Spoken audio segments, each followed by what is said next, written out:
As custodians of that legacy and members of the Commonwealth Games Federation, we therefore have an enabling opportunity and a sacred responsibility to marry the business of sport with the soul of sport, to marry the commercial imperative of ensuring and securing a viable federation with the values of equity, equality, equality, comity, and brotherhood, which are foundational to sustainability and indeed legacy creating.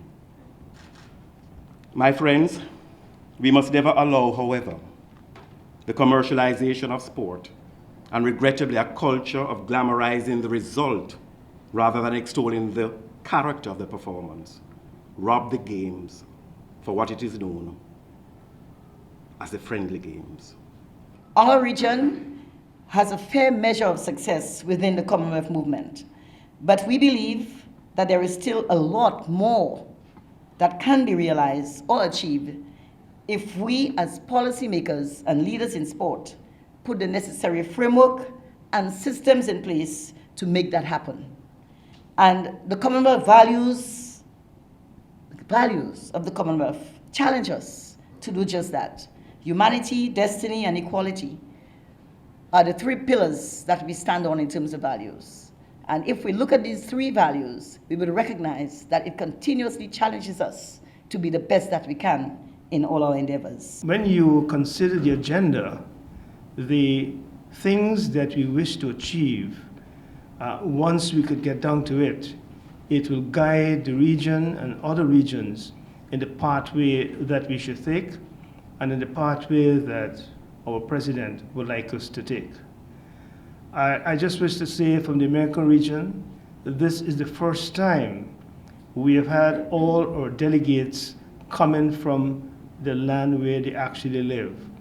Our shared mission of being athlete-centred, sport-focused as a Commonwealth sports movement could not have come to fruition without your investments, your commitments and your innovations. And the broader impact can only be achieved when we act together with our shared vision of building peaceful, sustainable and prosperous communities with regionally relevant programmes. That is the most important part, regionally relevant programmes to suit you in the Caribbean, to suit you in the Americas, to make sure that your communities, your athletes all can thrive.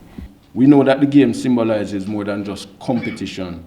And through the Federation, Commonwealth member countries are encouraged to improve the general well-being of the member countries using sport as a tool for social change and development. And that happens a lot here in Jamaica.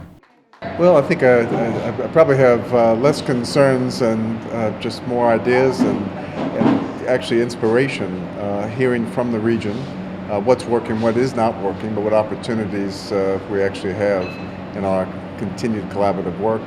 We started this journey about 4 years ago with the establishment of our strategic plan, Transformation 2022. That is evolving. The purpose of this meeting was to refresh that plan, see what we've done right and see how we can move things forward. But more importantly, how does that cascade and is owned by the region? The feedback from the CGF president and the CEO has been very positive for the Jamaican contingent. First and foremost, we're here at the Iberia Star, and the facilities are exceptional. We hosted the Jamaican Night last night, where we showcased the Jamaican culture, the importance of sport, and the integration of sport tourism in terms of how we execute our brand, the Jamaica Olympic Association.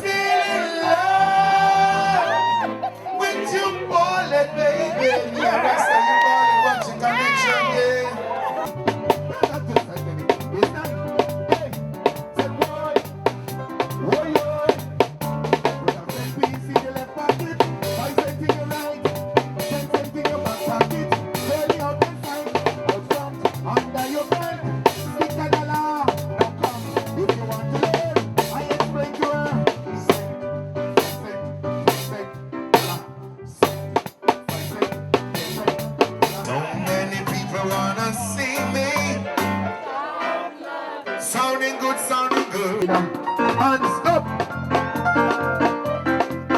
Hands up.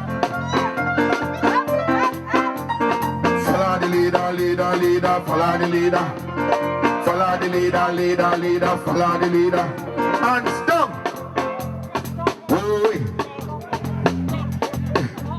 You see them one up there, son? Look at them.